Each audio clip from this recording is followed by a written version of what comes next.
작년 연말부터 내려진 5인 이상 집합 금지라는 행정 명령으로 인해서 특히 자영업자들이 굉장히 힘들어하고 있습니다.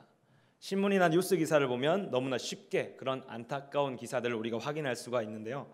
이런 가운데 일부는 법의 테두리를 피해서 영업을 하는 사람들도 있다고 합니다. 제가 코로나에 관한 한 기사를 보니까 숙박업소에서 단속이 나왔을 때 피하는 법을 알려주는 업체들이 있었습니다. 방을 3개로 나눠 쓰고 거실에는 나오지 말라라고 이야기하는 거 하면 단속이 나오면 한 분은 안방 화장실에서 숨어서 나오지 마라 이렇게 얘기하기도 하고, 물건만 잠깐 갖다 주러 왔다, 그러니까 온 지 얼마 안 됐다, 그렇게 말하라라는 등의 이야기를 하면서 그렇게 법망을 피해 가려고 했었다라는 것입니다. 좀 치사해 보이기도 하죠. 이런 현상이 단순히 또 자영업자들에게만 일어나는 건 또 아니었던 것 같습니다. 여러분, 구미 아시죠? 여기서 1시간 정도 걸리는 곳입니다. 그리고 제가 굉장히 오랫동안 살았던 곳이 바로 이 구미인데요.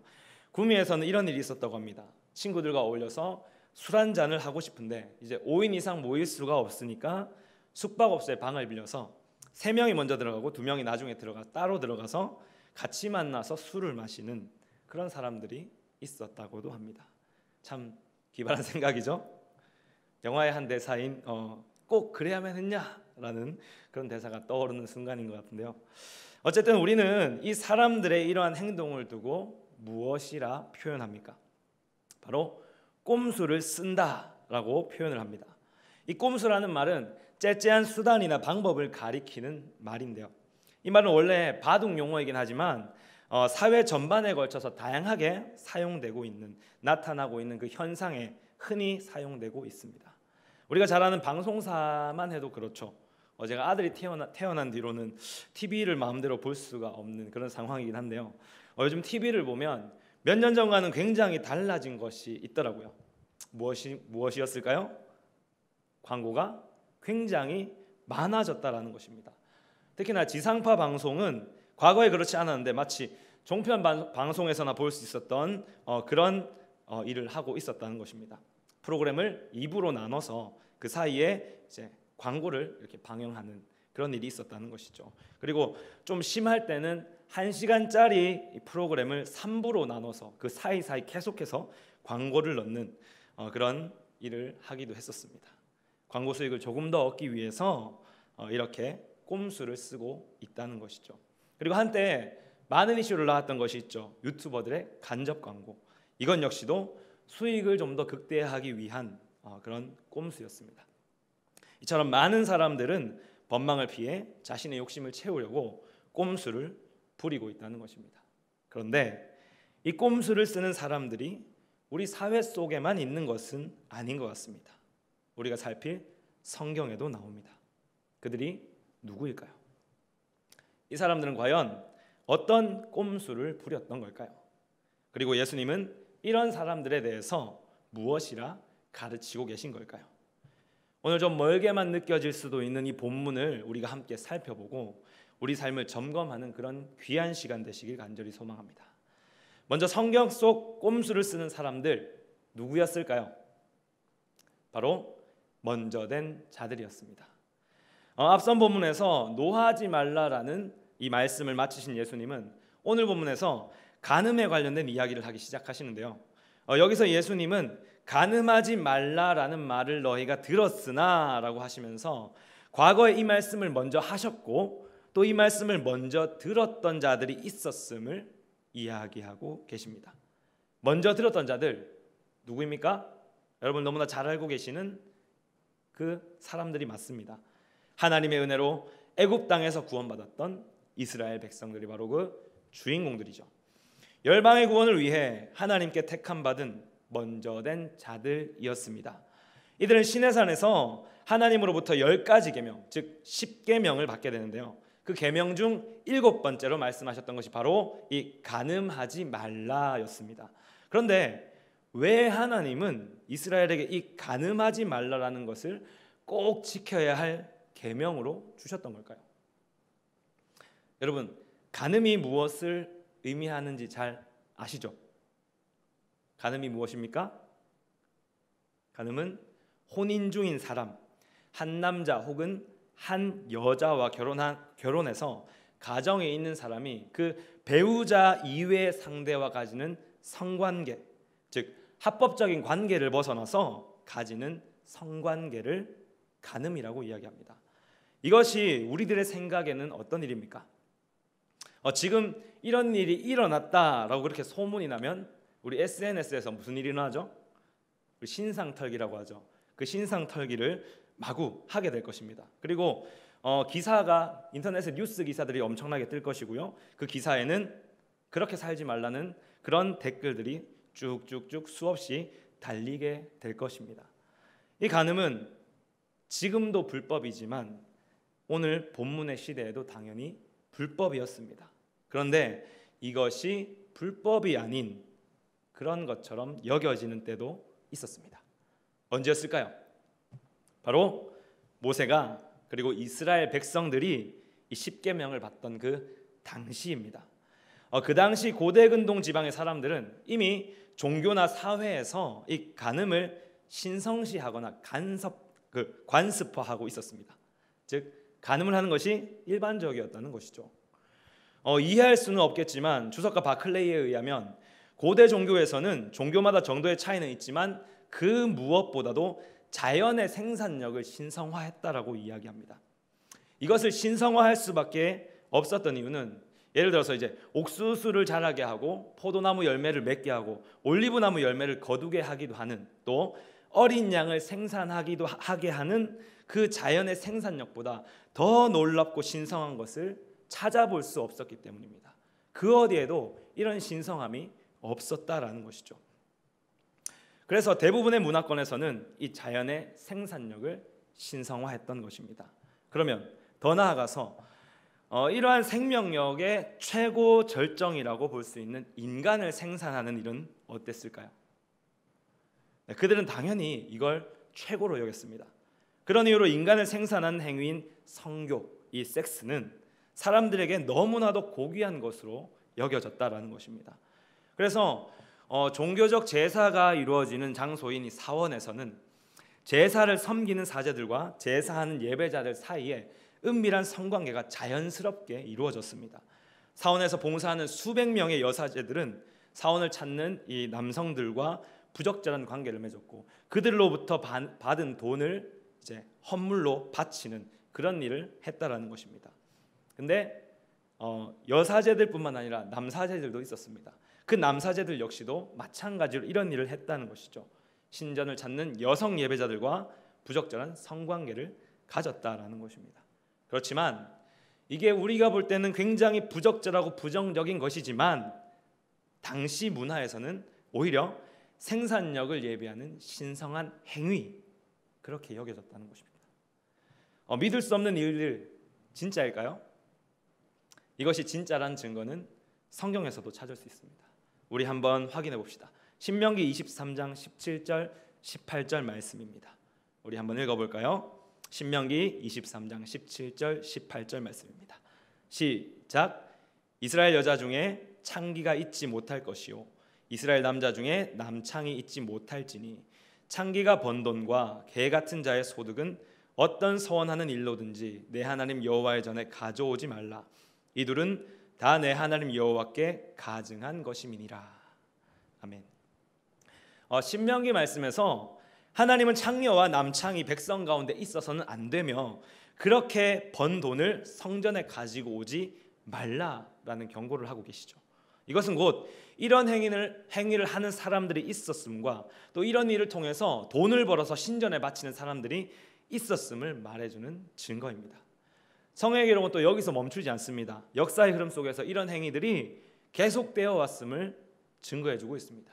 분열왕국이 시작되었던 시대, 그 르호보암 시대에도 남색하는 자들을 쫓아냈다라는 기록이 남겨져 있습니다. 호세아 선지자 시대는 어떻습니까? 너희 딸들이 음행하며 너희 며느리들이 간음하여도 내가 벌하지 아니하리니 이는 남자들도 창기와 함께 나가며 음부와 함께 희생을 드림이니라. 그렇게 기록하고 있습니다. 음부와 함께 희생을 드린다, 제사를 드린다, 이렇게 기록하고 있다는 것입니다. 이렇듯 음란이 가득한 세상, 간음이 일반적이었던 상황이 바로 이 이스라엘이 살아가는 시대였다라는 것입니다. 이런 가운데 하나님께서 꼭 지켜야 할 계명으로 주신 이 간음하지 말라라는 말씀, 이 말씀은 당시의 사회 통념을 뛰어넘는 굉장한 혁신 중에 혁신이었습니다. 모험과도 같은 그런 일이었다라는 것입니다. 이때 하나님은 왜 이런 모험을 하셨던 것일까요? 10계명은 관계에 대한 말씀이죠. 그런 바탕 아래 우리가 이것을 이해한다면 곧 하나님과 자기 백성 사이의 관계에 있어서 사랑에 대한 요구를 하신 것이 바로 이 간음하지 말라라는 말이었습니다. 어떤 요구입니까? 레위기 20장 26절입니다. 우리 함께 읽어볼까요? 시작. 너희는 나에게 거룩할지어다. 이는 나 여호와가 거룩하고 내가 또 너희를 나의 소유로 삼으려고 너희를 만민 중에 구별하였음이니라.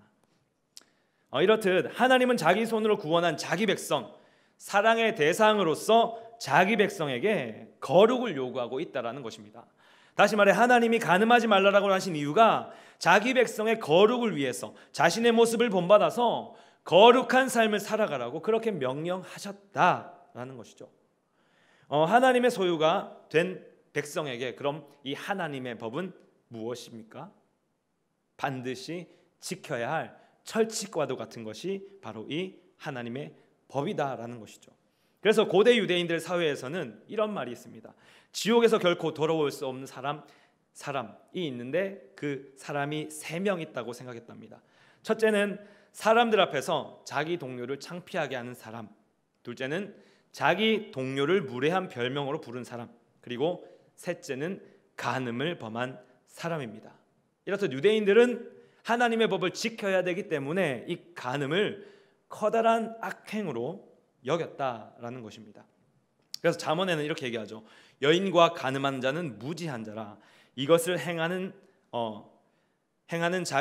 자는 자기의 영혼을 망하게 하며라고 그렇게 기록하고 있습니다.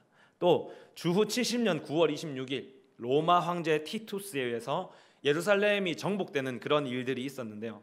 그리고 이 정복된 예루살렘이 하드리아누스 황제에 의해서 완전히 파괴되기에 이릅니다. 그때에 이른바 아키바 시대의 유대인들이라고 하는 그런 사람들이 있었는데요. 그 아키바 시대의 유대인들이 자기의 생명을 구원하기 위해서 적과 어디까지 타협할 수 있는가라는 그런 논의를 한 적이 있습니다. 이때 어떠한 경우에도 정당화될 수 없는 세 가지를 죄로 규정을 했었는데요. 그 첫 번째가 우상숭배였고, 두 번째가 살인이었고, 그리고 세 번째가 간음이었습니다.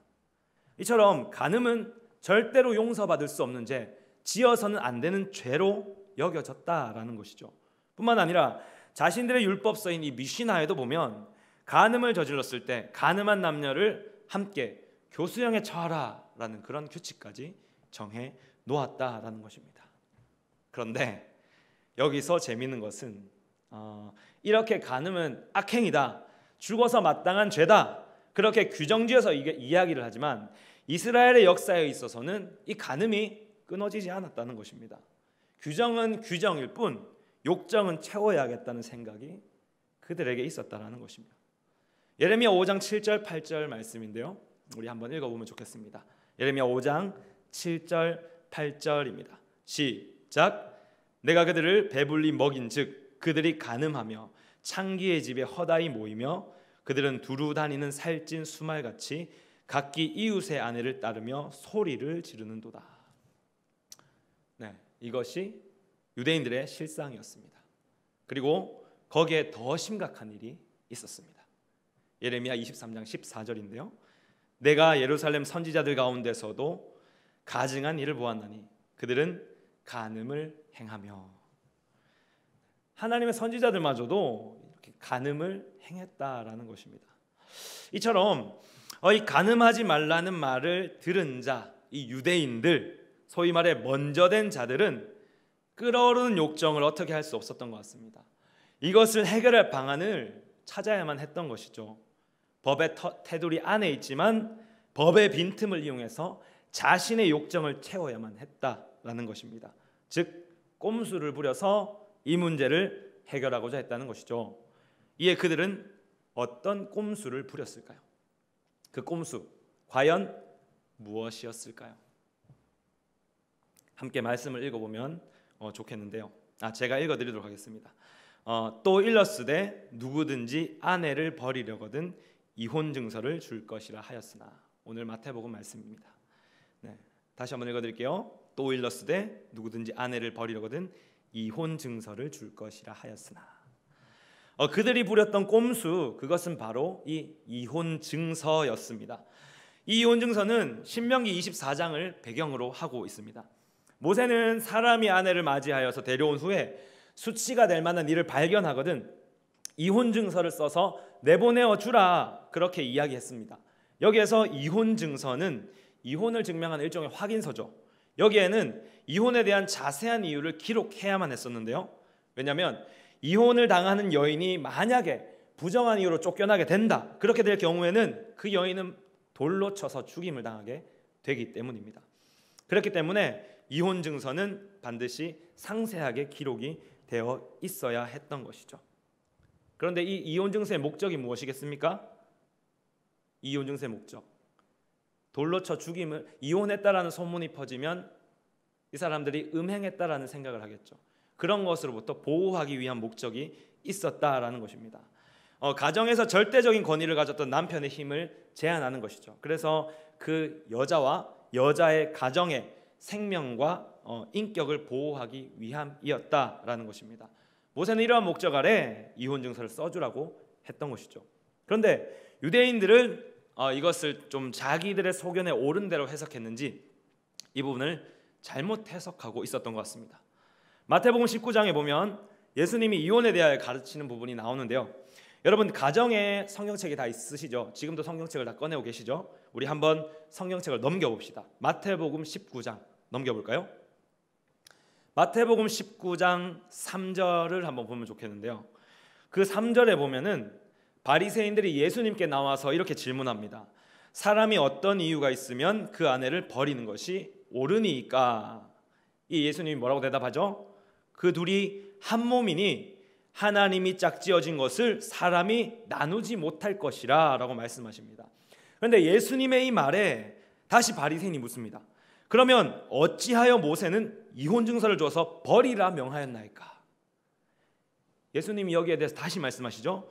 우리 8절 9절 말씀인데 한번 읽어보면 좋을 것 같습니다. 8절 9절입니다. 시작. 예수께서 이르시되 모세가 너희 마음의 완악함 때문에 아내를 버림을 허락하였거니와 본래는 그렇지 아니하니라. 내가 너희에게 말하노니 누구든지 음행한 이유 외에 아내를 버리고 다른 데 장가드는 자는 간음함이니라. 어떻습니까? 이 이혼에 대한 유대인들의 생각이 좀 보이시나요? 그렇다면 그들은 왜 이렇게 해석을 했던 걸까요? 다시 신명기 24장으로 돌아가 봅시다. 신명기 24장 3절입니다. 읽어봅시다. 시작. 그의 둘째 남편도 그를 미워하여 이혼 증서를 써서 그의 손에 주고 그를 자기 집에서 내보냈거나. 첫째 남편이 이혼 증서를 써준 이유는 24장에 보면은 수치되는 일을 발견했을 경우였습니다. 이 경우는 이혼이 성립이 되죠. 그런데 둘째 남편의 사례 무엇입니까?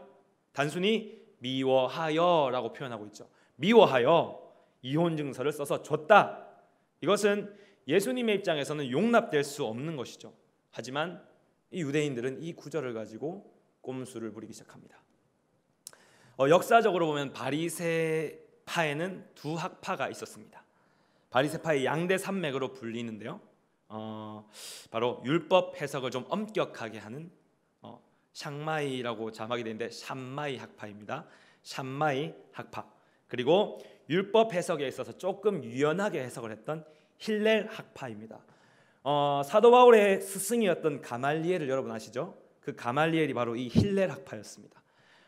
갑자기 학파 얘기가 나와서 조금 이렇게 어렵다, 어려운 얘기다라고 생각할 수 있겠지만 그렇지 않습니다. 우리 계속 한번 가보겠습니다. 이 두 학파는 이혼 교훈에 대해서 이렇게 해석을 하고 있습니다. 먼저 샴마이 학파는 굉장히 엄격했다라고 얘기했죠. 엄격했기 때문에 예수님의 의견과 같았습니다.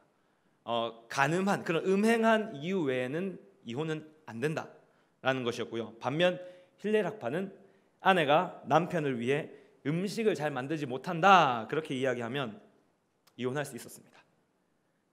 우리 여성분들 음식을 잘 만들었어야 했는 것 같은데 그렇고요. 그리고 또 이런 것도 있습니다. 단순히 남자가 아내보다 더 좋아하는 사람이 생겼다. 이것도 이혼 사유에 들어간다라는 것이죠. 그 유대학자 요세푸스라는 사람이 있습니다. 유대 역사학자 요세푸스라는 사람이 있는데 이 사람은 평생에 3명의 여자를 아내로 삼았다고 합니다. 그리고 그가 기록하기를 아내를 맞은 이유가 전처를 싫어해서 새 아내를 맞았다. 그렇게 이야기하고 있습니다. 여기에서 근데 중요한 것이 있습니다. 당시 유대인들은 이 두 학파 중 어느 쪽을 더 선호했을까요? 네, 나쁜 예감은 틀리지 않죠. 역시나 대부분의 유대인들이 율법이 엄격한 이 샴마이 학파보다는 좀 더 유연하고 좀 더 수월한 그런 이 힐렐 학파의 견해를 더 추종했다라는 것입니다. 쉽게 말해 간음이라는 죄는 피해가면서 자신의 욕정을 채우기 위해 이러한 꼼수는 너무나 유용했던 것이다. 이 이혼 증서는 너무나 유용한 꼼수였다라는 것입니다. 여러분, 하나님을 향한 이들의 믿음이 어떻게 보이십니까? 이것이 꼼수 아닐까요? 두 단어는 어울리지 않지만 제 눈에는 이들의 신앙이 꼼수 신앙으로밖에는 보이지 않습니다.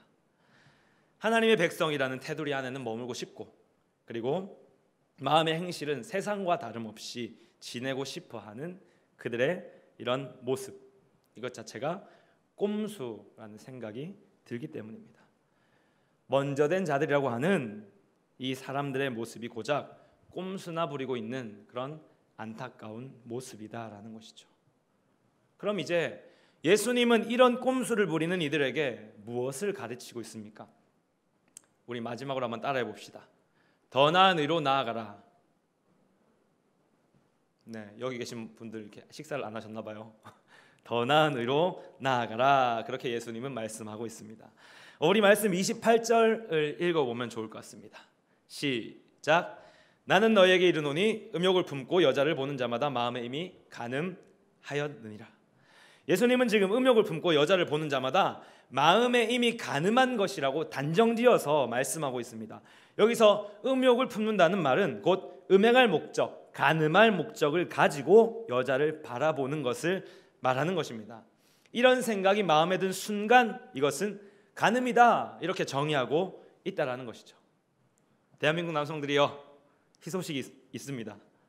예쁜 여자를 바라보는 것은 간음이 아니라고 예수님께서 이야기하고 있습니다. 할렐루야, 아멘. 네. 반면 주의하십시오, 여러분.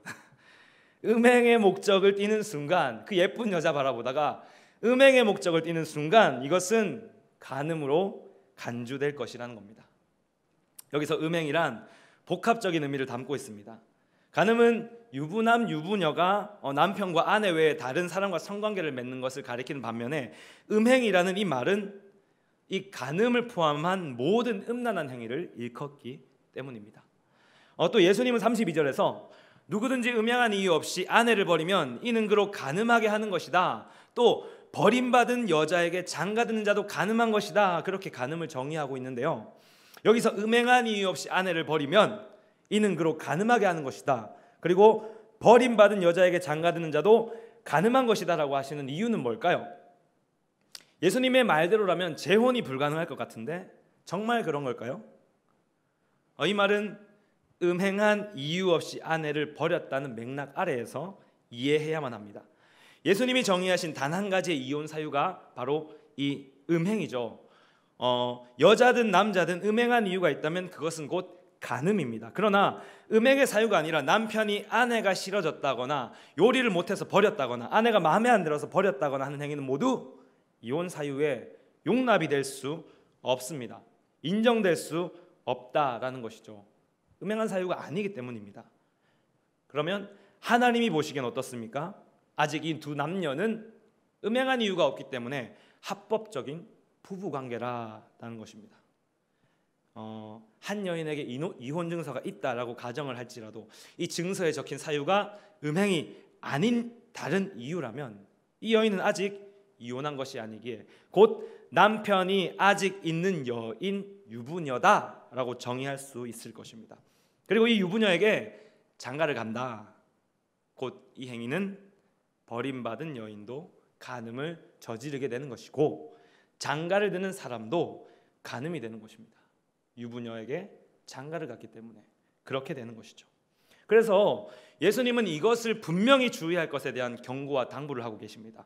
우리 마지막으로 함께 30절 31절 읽어보면 좋을 것 같습니다. 30절 31절입니다. 시작. 만일 내 오른 눈이 너로 실족하게 하거든 빼어내버리라. 내 백체 중에 하나가 없어지고 온몸이 지옥에 던져지지 않는 것이 유익하며 또한 만일 내 오른손이 너로 실족하게 하거든 찍어내버리라. 내 백체 중에 하나가 없어지고 온몸이 지옥에 던져지지 않는 것이 유익하니라. 예수님은 굉장히 무서운 말씀으로 경고하고 있습니다. 오른 눈이 너로 실족하게 하면 빼내버리라. 눈알을 뺀다. 굉장히 끔찍하죠. 오른손이 너로 실족하게 하면 찍어내버리라. 여러분 타짜에서 이 손목을 절단하는 장면들을 보셨을 텐데요. 굉장히 무섭죠. 그러나 이것은 정말 이렇게 하라라는 말은 아닌 걸 여러분들 잘 아시죠? 눈을 빼낸다고 해서 손을 찍어서 내버린다고 해서 간음의 근본적인 문제, 음행의 근본적인 문제가 해결되지는 않습니다. 예수님은 지금 너희가 간음을 저질러서 지옥에 떨어지는 것이라면 차라리 그 간음을 저지르게 하는 것들이 없으므로 죄를 짓지 않는 것이 낫다라는 것을 과장법으로 이야기하고 있다라는 것입니다. 여기서 눈은 의도를 나타내고 손은 행동을 상징합니다. 다시 말해 내적인 것과 외적인 것으로서 내적인 것이 실족하게 한다면 외적인 것이 실족하게 한다면 그 실족하게 하는 것을 제거해 버리라는 것이 더 유익함을 지금 말씀하고 있다는 것이죠. 지금 예수님의 가르침이 무엇입니까? 더 나은 의, 더 나은 의로 나아가서 그 더 나은 의를 행하라고 말씀하고 있다라는 것입니다. 잘못된 시각 그것을 교정하고 새 삶을 살아가라고 거듭거듭 당부하고 있다라는 것이죠. 사랑하는 샬롬 청년 여러분, 이 시간 예배드리는 모든 성도 여러분, 그렇다면 이제 우리는 어떻게 해야 되는 것일까요? 이혼, 간음, 바람피는 것 이런 것들은 단순한 장난으로 시작됩니다. 재미로 시작되죠. 우리의 마음의 육신이 이 음란을 행할 때 어떻습니까? 굉장한 즐거움이 있습니다. 그런데 그렇게 시작된 것들의 결국은 어떻죠? 파멸만이 기다리고 있다라는 사실입니다. 그 짜릿함은, 그 음행의 짜릿함, 그것은 우리를 점점 더 무너뜨려서 넘어지게 할 것입니다. 그래서 바라기는 이러한 사실을 꼭 기억하시면서 더 나은 의가 필요한 부분이 없는지 우리의 삶을 돌아보고 점검해 보시기 바랍니다. 그 점검의 시간들이 여러분을 온전한 길로 인도할 것입니다. 이제 말씀을 마무리하겠습니다. 오늘 예수님은 간음하지 말라라는 말씀을 통해 먼저 된 자들인 이 유대인들의 실상을 낱낱이 드러내주고 계십니다. 그들의 신앙이 어떤 신앙이었습니까?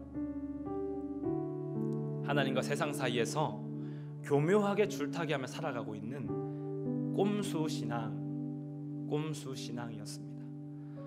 이런 꼼수 신앙은 파멸을 낳습니다. 단적으로 다윗의 사례를 한번 생각해 보십시오. 밧세바를 간음하면서 그 간음한 죄를 합법처럼 보이게 만들려고 뭘 합니까? 그 밧세바의 남편인 우리아를 전쟁터에 나가서 죽게 만들어 버리죠. 결국 무엇입니까? 그 밧세바의 가정이 깨어지고 말았습니다. 파멸되었죠. 또 그 죄의 결과로 말미암아 무슨 일이 일어납니까? 하나님의 심판을 불렀고 애꿎은 이스라엘 백성들, 자기 백성들이 죽음을 맞이하게 됐다는 겁니다. 심지어 어떻습니까? 자기의 아들, 그 사랑하는 아들에게 쫓기는 신세까지 되었고, 그리고 그 쫓았던 아들 압살롬을 잃게 되는 슬픔까지 당하게 되었다는 것입니다. 그렇다면 오늘날에 먼저 된 자는 누구입니까? 예수 그리스도를 믿는다는 우리들이 바로 그 오늘날에 먼저 된 자들일 것입니다. 혹시 우리의 모습이 이 성경 속 유대인들의 모습은 아닌가요? 그들의 모습을 닮아 있지는 않습니까? 하나님 안에서 교묘하게 세상과 맞물려서 불법을 합법인 것처럼 행하는 것, 그 꼼수 신앙의 모습, 이것이 나의 모습인지 우리는 반드시 돌아봐야 할 것입니다. 우리가 사는 이 세상은 우리를 계속해서 주목하고 있습니다. 잘하나 못하나 세상 사람들보다 더 엄격한 기준으로 우리를 바라보고 있습니다. 이때 우리가 할 수 있는 게 뭐겠습니까? 특별히 우리 샬롬 청년부는 말하기도 민망한 이 간음이라는 것과 결코 멀지 않다는 것을 기억하십시오. 우리 모두 결혼을 앞두고 있고 또 결혼 생활을 하고 있는 사람들도 있습니다. 그런 가운데 만약 이 간음이라는 문제가 있다면 이 문제를 속히 해결해야겠죠. 해결하시길 바랍니다. 그리고 더 나은 의로 나아가길 간절히 소망합니다. 믿음의 주요 온전하게 하신 이인 예수를 바라보자, 이런 히브리서 기자의 말처럼 우리는 그분을 바라볼 때 모두 온전하게 되는 은혜를 반드시 누리게 될 것입니다.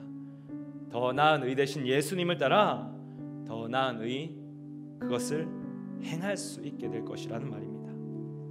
그러므로 꼼수 신앙이 아니라 하나님의 백성으로 선한 영향력을 끼치는 신실하게 살아가는 주님의 종들 다 되길 축복합니다. 그래서 세상의 비난을 받고 있는 이 어려운 시대 가운데 빛과 소금이라는 정체성, 그것을 잃어버리지 않고 도리어 세상으로부터 하나님의 영광을 바라보게 하는 자가 다 되시길 다시 한번 주님의 이름으로 간절히 축원드립니다.